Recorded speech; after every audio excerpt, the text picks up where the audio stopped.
அத்தியாயம் 143. போர்ட்டினாயி என்ற சமாரிய பெண்.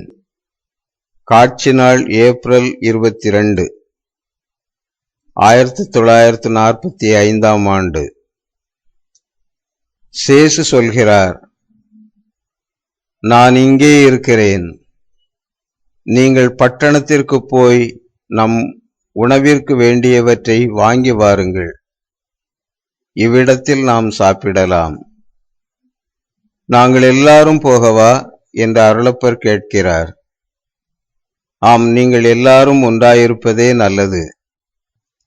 அப்படியானால் நீர் தனிமையாயிருப்பீரே.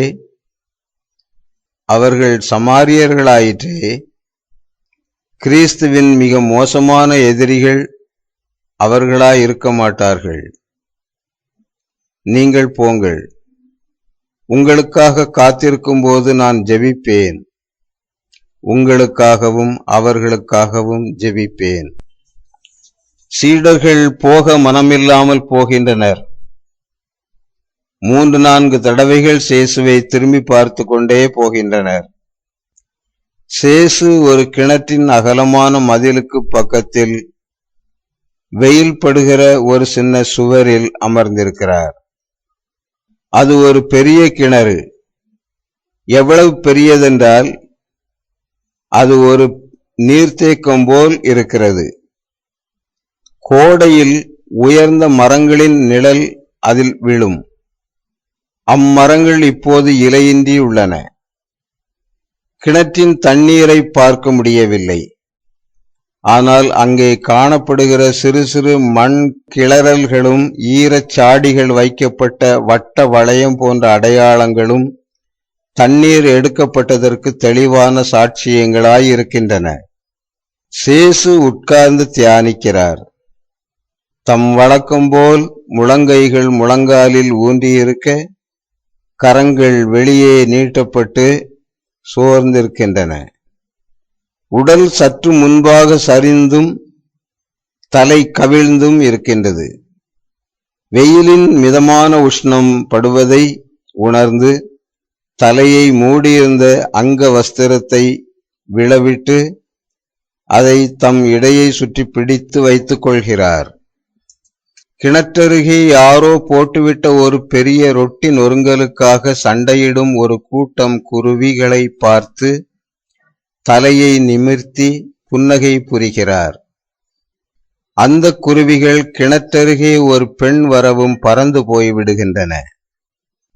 அவளுடைய இடது கையில் கைப்பிடிகளுள்ள ஒரு வெறுங்குடம் இருக்கின்றது. ஒரு கைப்பிடியால் அவள் அதை பிடித்திருக்கிறாள். வலது கையால் அங்கே உட்கார்ந்திருக்கின்ற மனிதன் யாரென்று பார்க்க ஆச்சரியத்தோடு கையசைவு செய்து அவளுடைய முக முக்காட்டை ஒதுக்குகிறாள். அவளுக்கு 35 அல்லது 40 வயது இருக்கும். சேசு அவளை பார்த்து புன்முறுவல் செய்கிறார். அவள் உயரமாய் நல்ல உருவமாய் ஸ்பெயின் நாட்டவள் போல் காணப்படுகிறாள். சற்று வெளிரிய ஒலிவ நிறம், தடித்து சிவந்த உதடும், கரிய விழிகளும் இமைக்கோடும் கருப்பு தலைமுடியும் ஊடே பார்க்கக்கூடிய அவளுடைய முக்காட்டின் வழியே தெரிகின்றன. அவளுடைய உடை பல வர்ணக் கோடு போட்டு அவள் இடையில் சுற்றி கட்டப்பட்டுள்ளது. நிறைய மோதிரமும் காப்பும் அணிந்திருக்கிறாள். கனத்த கழுத்தணியும் நீண்டு தொங்கும் காதணிகளும் முக்காட்டிற்குள்ளே பிரகாசிக்கின்றன. ஸ்திரீயே, உனக்கு சமாதானம், எனக்கு குடிக்க கொஞ்சம் தண்ணீர் தருவாயா? நெடுந்தூரம் நடந்து தாகமாயிருக்கிறேன் என்கிறார் சேசு. நீர் யூதேயர் அல்லவா? சமாரிய பெண்ணான என்னிடம் தண்ணீர் கொடுக்கும்படி கேட்கிறீரே, என்ன நடந்து விட்டது? நாங்கள் மீண்டும் எங்கள் உரிமைகளை அடைந்து விட்டோமா? அல்லது நீங்கள் தோற்று போனீர்களா? ஒரு யூதேயன் ஒரு சமாரிய பெண்ணோடு அன்பாக பேசுவதாயிருந்தால் ஒரு பெரிய காரியம் நடந்திருக்க வேண்டும். ஆனால் உம்மிடம் இதை சொல்லிவிடுகிறேன். நூற்றாண்டு கணக்காக யூதர்கள் எங்கள் மேல் குவித்து வைத்துள்ள எல்லா நிந்தனைகளையும் உம்மிடத்தில் தண்டிக்கும்படியாக உமக்கு நான் எதுவுமே தரமாட்டேன். நீ சொல்வது சரி, ஒரு பெரிய காரியம் நடந்திருக்கிறது. அதனால் அநேக காரியங்கள் மாற்றமடைந்திருக்கின்றன. இன்னும் அநேகம் மாற்றமடையும். சர்வேஸ்வரன் உலகிற்கு ஒரு பெரிய கொடையை கொடுத்திருக்கிறார். அதன் காரணமாக அநேக விஷயங்கள் மாறியுள்ளன. நீ சர்வேஸ்வரனுடைய கொடையை அறிந்தால், எனக்கு குடிப்பதற்கு கொடு என்று உன்னிடம் சொல்லுகிறவர் யார் என்று நீ அறிந்திருந்தால், ஒருவேளை நீயே அவரிடம் எனக்கு குடிப்பதற்கு தாரும் என்று கேட்டிருப்பாய்.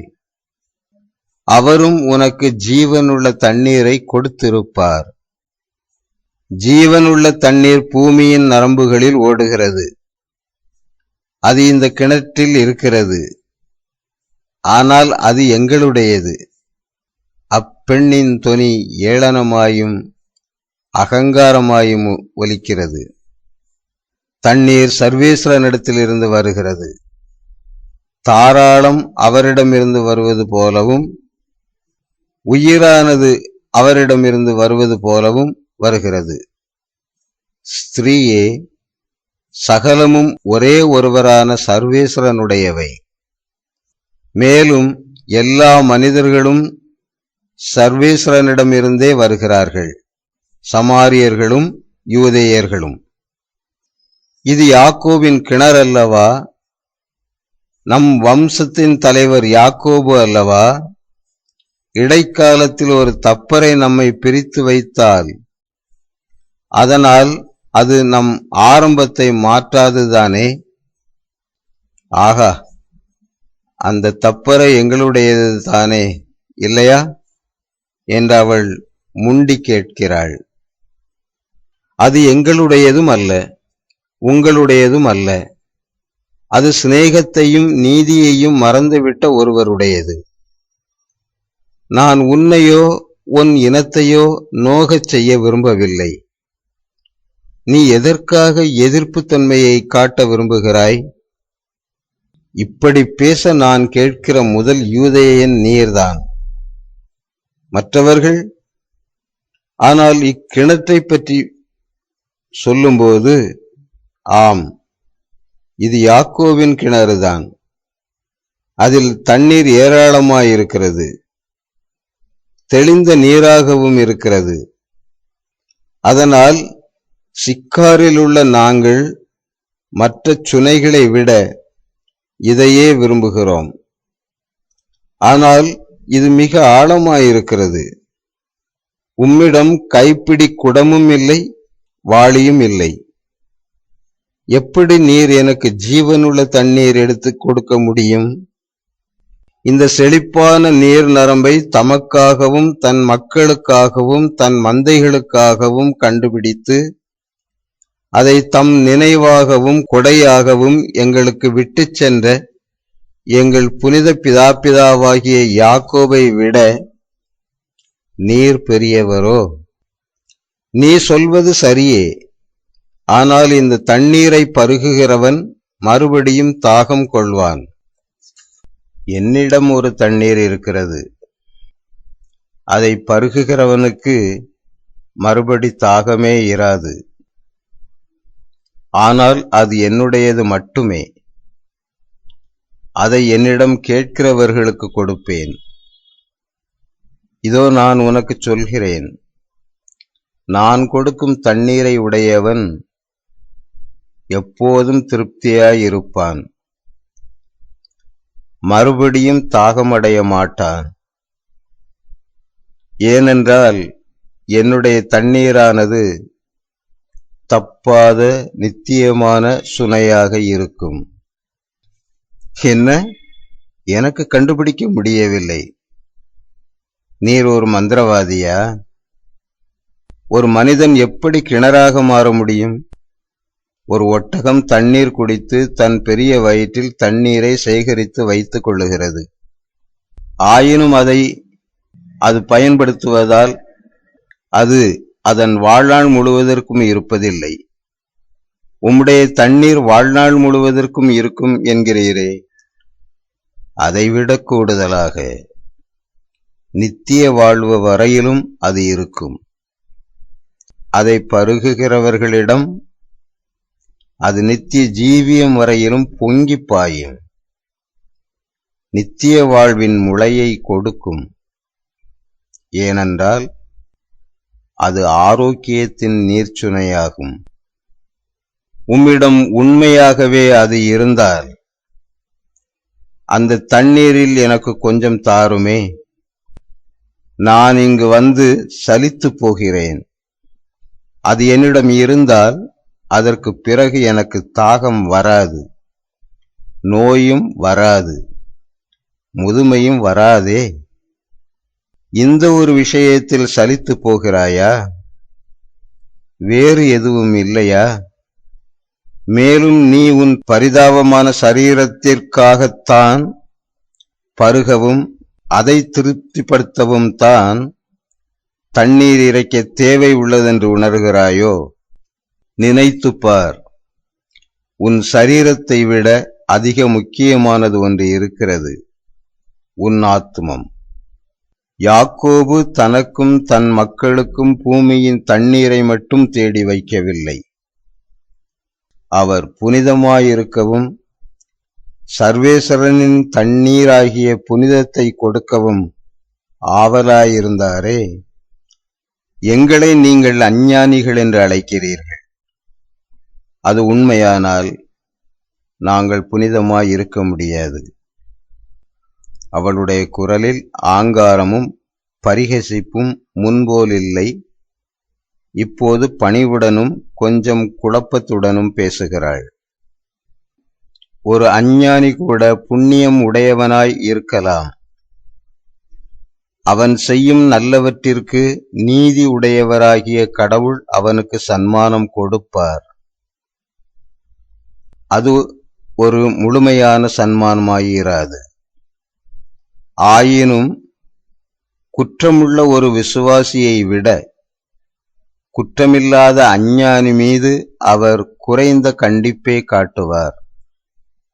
நீ அப்படிப்பட்டவளாக தெரிந்தால் மெய்யங்கடவுளிடம் வந்தால் என்ன? உன் பெயர் என்ன? போற்றினாயி. போற்றினாயி, நீ சொல்லுகிறபடி நீ ஒரு அஞ்ஞானி என்பதால், அல்லது நான் சொல்லுகிறபடி ஒரு பழைய தப்பறையின் புகைக்குள் இருப்பதால் நீ புனிதமடைய முடியாமல் இருப்பது பற்றி வருத்தப்படுகிறாயா? ஆம், வருத்தப்படுகிறேன்.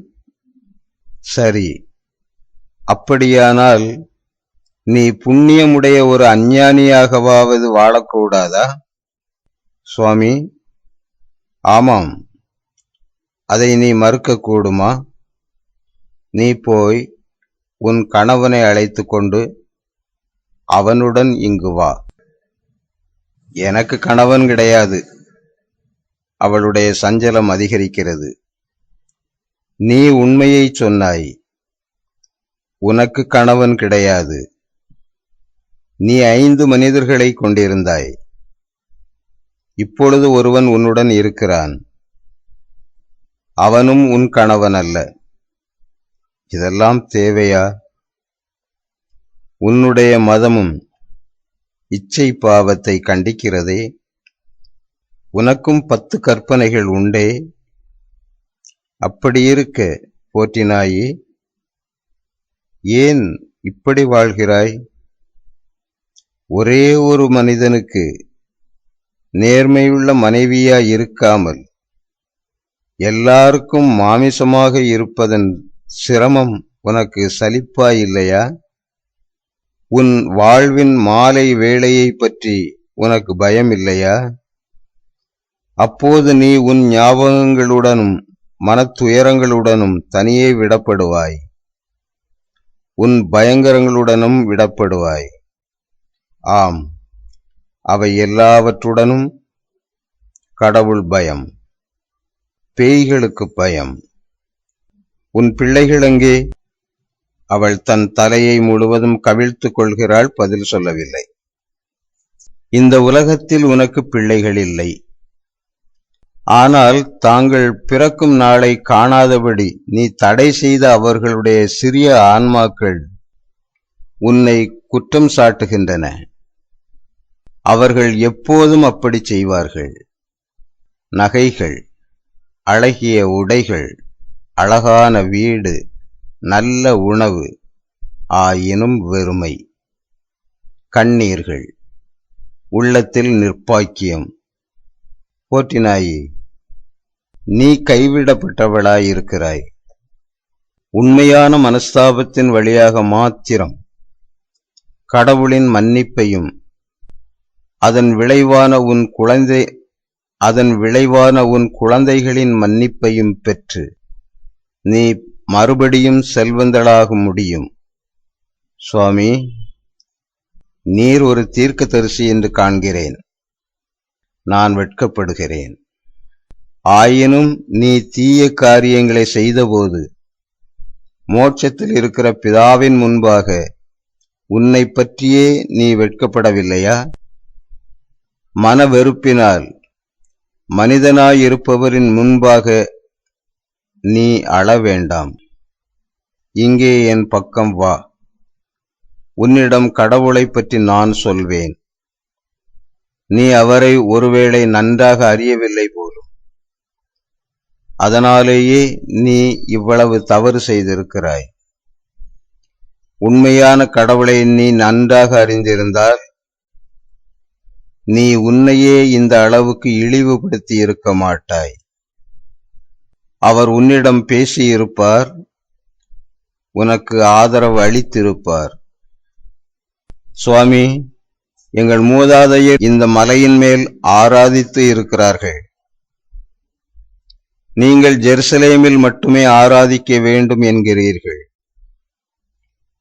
ஆனால் ஒரே ஒரு கடவுள்தான் இருக்கிறார் என்று நீர் சொல்கிறீர். நான் என்ன செய்ய வேண்டும்? எங்கே என்று நான் காண உதவி செய்யும். ஸ்திரீயே, என்னை நம்பு. விரைவிலேயே சமாரியா மலையிலோ அல்லது ஜெருசலேமிலோ பரமபிதா ஆராதிக்கப்பட மாட்டார். நீங்கள் அறியாதவரை ஆராதிக்கிறீர்கள். நாங்கள் அறிகிறவரை ஆராதிக்கிறோம். ஏனென்றால் இரட்சணியம் யூதேயரிடமிருந்து வருகிறது. தீர்க்கதரிசிகள் சொன்னதை உனக்கு ஞாபகமூட்டுகிறேன். ஆனால் காலம் வருகிறது, ஏன் வந்தே விட்டது. அப்போது உண்மையாகவே ஆராதிக்கிறவர்கள் பரமபிதாவை ஞானத்திலும் உண்மையிலும் ஆராதிப்பார்கள். பழைய முறைமைப்படி அல்ல, புதிய முறைமைப்படி. அங்கே நெருப்பால் தகனிக்கப்படும் மிருகங்களின் பலி இராது. அங்கே அன்பனும் நெருப்பால் தகனிக்கப்படும் மாசற்ற பலிப்பொருளின் நித்திய பலி இருக்கும். அது ஞான ராஜ்யத்தின் ஞான வழிபாடாயிருக்கும். ஞானத்திலும் உண்மையிலும் ஆராதிக்க கூடுமானவர்களால் அது கண்டுணரப்படும். கடவுள் ஞான வஸ்துவாயிருக்கிறார். அவரை ஆராதிக்கிறவர்கள் ஞான முறையில் ஆராதிக்க வேண்டும். நீர் புனிதமான வார்த்தைகளை பேசுகிறீர், எனக்கு தெரிகிறது. மெசையா வரப்போகிறார் என்று நாங்களும் கொஞ்சம் அறிந்திருக்கிறோம். மெசையா கிறிஸ்து என்று அழைக்கப்படுகிறவர். அவர் வரும்போது எங்களுக்கு அவர் எல்லாவற்றையும் போதிப்பார்.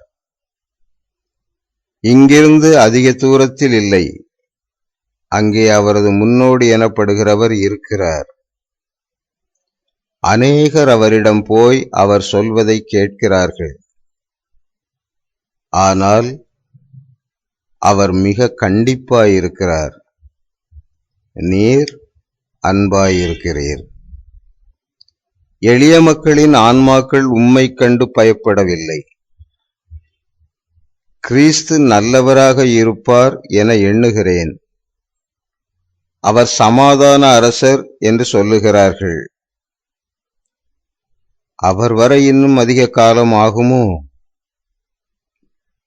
அவருடைய நேரம் ஏற்கனவே வந்துவிட்டது என்று நான் உன்னிடம் சொன்னேனே.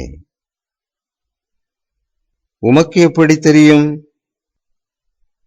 ஒருவேளை நீர் அவருடைய சீடர்களில் ஒருவரோ? முன்னோடியானவருக்கு அநேக சீடர்கள் இருக்கிறார்கள். கிறிஸ்துவுக்கும் இருப்பார்கள். உன்னுடன் பேசுகிற நானே இயேசு கிறிஸ்து. நீரா? ஓ! சேசுவின் பக்கமாக அமர்ந்திருந்த அவள் எழுந்து ஓடிவிட பார்க்கிறாள். ஸ்திரீயே, ஏன் ஓடுகிறாய்? உம் அருகில் இருக்க எனக்கு பயமாயிருக்கிறது. நீர் பரிசுத்தர். நானே இரட்சகர்.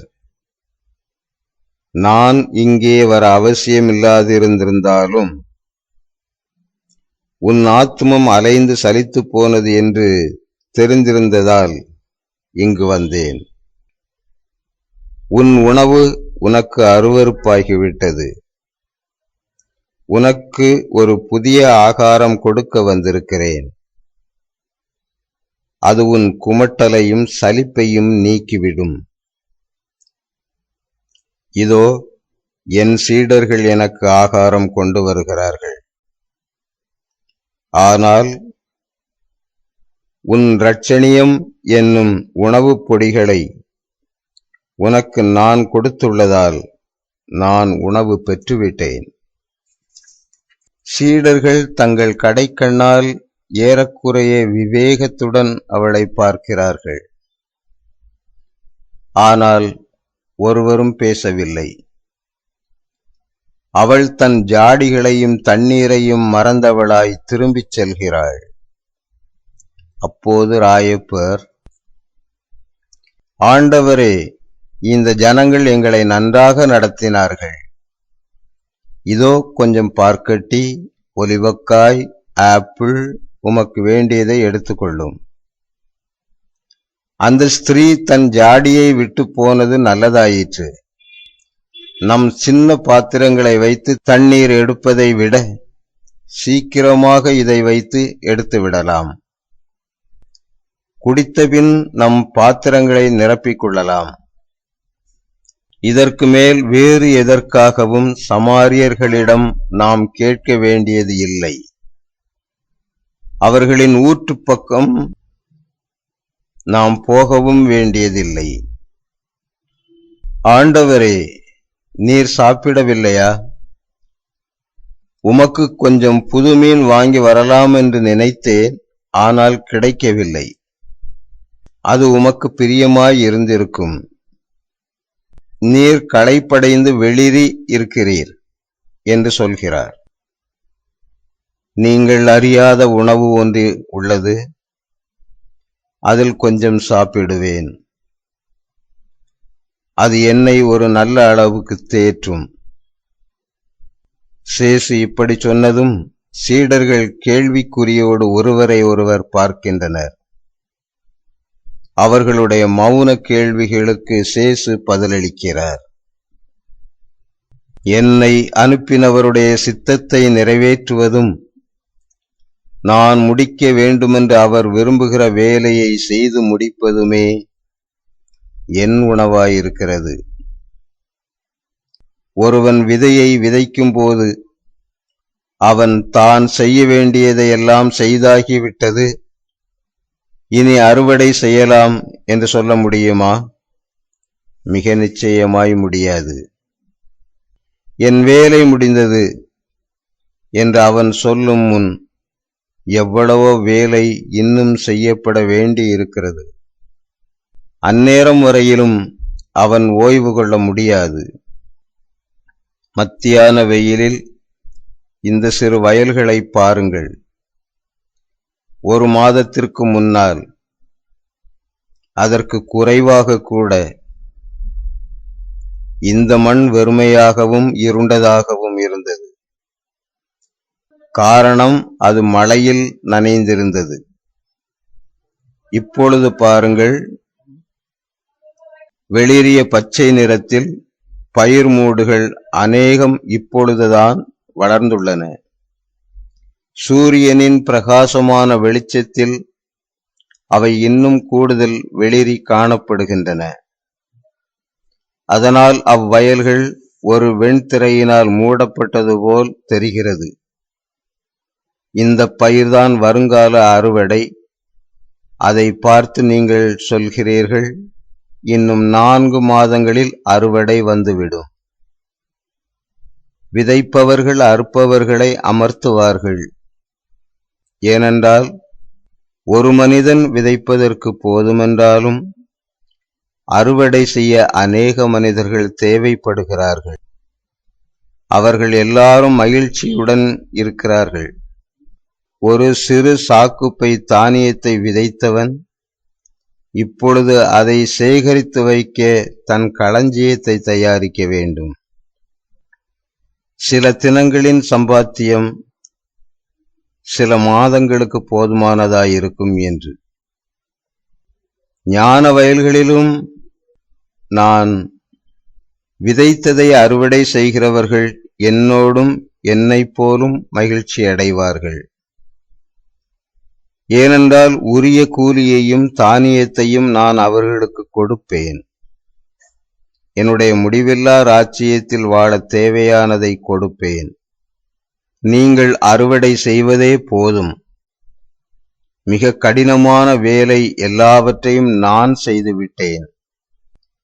அப்படி இருந்தாலும் நான் சொல்லுகிறேன், வாருங்கள், என் வயலில் அறுவடை செய்யுங்கள். என் தானிய கதிர்களால் நீங்கள் உங்களை பாரமாக்கிக் கொள்வதைக் கண்டு நான் சந்தோஷப்படுகிறேன். நான் களைப்பு சலிப்பு இல்லாமல் எல்லா இடங்களிலும் விதைத்திருக்கிற எல்லா பயிர்களையும் அறுவடை செய்த பின் கடவுளின் சித்தம் நிறைவேறும். நானும் பரலோக ஜெருசலேமில் பந்தி அமர்வேன். இதோ போர்ட்டினாயுடன் சமாரியர்கள் வருகிறார்கள். அவர்களுக்கு கருணை காட்டுங்கள். அவர்கள் கடவுளிடம் வருகிற ஆன்மாக்களாய் இருக்கிறார்கள். காட்சி முடிகிறது.